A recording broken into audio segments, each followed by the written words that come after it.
Subscribe करें और देखें एक हिला देने वाली horror story. Bell icon press करना ना भूलें। Cut it good shot Nilesh. ऐसे ही बढ़िया परफॉर्म करना है अगले वीक के शो में। ओके बैक अप एवरीबॉडी, आज के लिए इतना काफी है।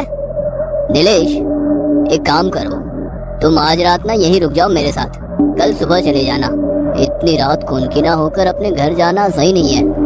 ये कहानी है 21 साल के युवा नीलेश की, जो शहर से थोड़ा दूर रामगढ़ नाम के गांव में अपनी माँ के साथ रहता था। उसकी जिंदगी में अपनी माँ के सिवा और कोई नहीं था। अपना घर चलाने के लिए नीलेश छोटा मोटा थिएटर करता था।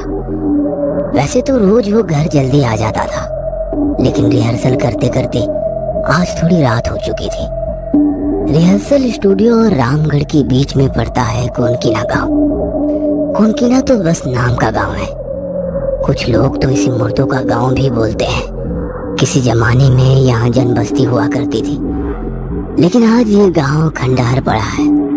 लोगों का मानना है कि इस गांव में रात को जो गया वो कभी अपने घर नहीं लौटा। शायद यही वजह है कि डायरेक्टर रमन नीलेश को रोकने को कह रहे थे। नीलेश स्वाभिमानी था और उसने डायरेक्टर की बात इनकार कर दी।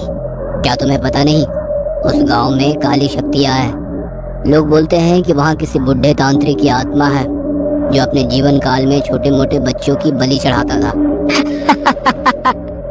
अरे सर, आप ही किन बहकी बातों में फंस रहे हो?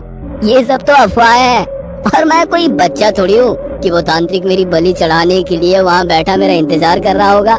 हाँ चलो ठीक है, जैसी तुम्हारी मर्जी, कल मिलते हैं रिहर्सल पर। ठीक है सर, गुड बाय। इतना बोलकर नीलेश वहाँ से निकल जाता है।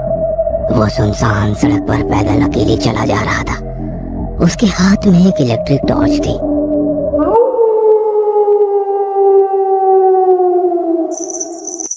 तकरीबन रात के 11:30 बज रहे थे। अंधेरे के सन्नाटे को झिंगुर की आवाज भंग कर रही थी।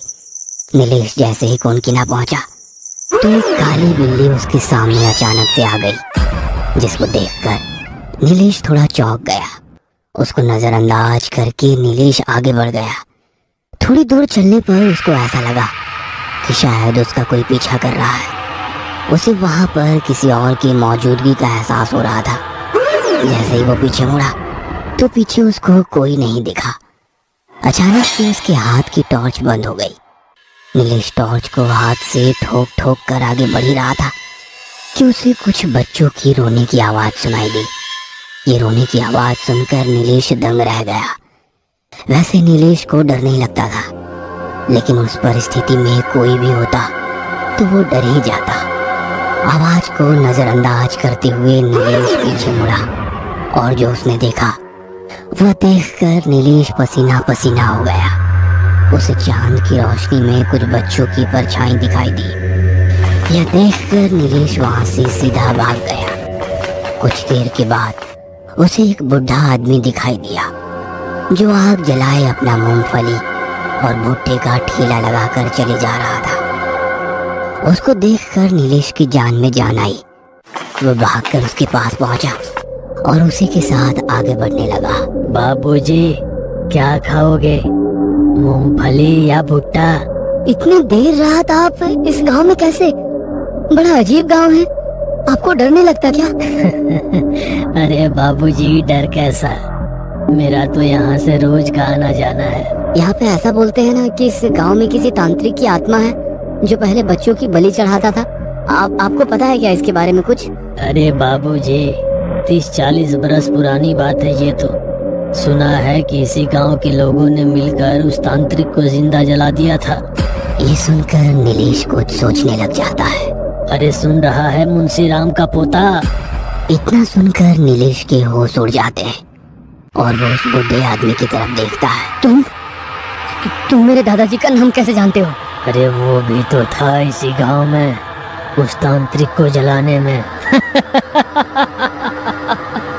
इतना बोलते ही वो बुढ़ा आदमी हंसने लगा उसकी बातें सुनकर, और उसकी दाहिने हाथ के लंबे भयानक नाखून देखकर नीलेश बहुत बुरी तरह से डर चुका था।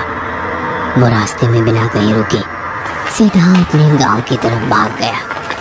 घर पहुंचते ही उसने अपनी माँ को देखा और बोला, एक गिलास पानी देना माँ। पानी पीने के बाद नीलेश अपनी माँ से बोला, अरे आज तो बहुत बुरा फंस गया था मैं कोकिला में। एक अजीब आदमी मिला था। उसकी बातें तो अजीब थी ही, साथ में कितने बड़े बड़े नाखून थे उसके। कैसे नाखून? कहीं ऐसे नाखून तो नहीं थे। अगली सुबह कुछ लोगों को कोकिला में नीलेश की लाश मिली। पोस्टमार्टम से पता चला कि नीलेश की मौत दिल की धड़कन रोकने की वजह से हुई है, और दिल की धड़कन रोकने का कारण था डर। पूछताछ करने पर पता चला कि नीलेश बीती रात अपने घर पहुंचा ही नहीं था।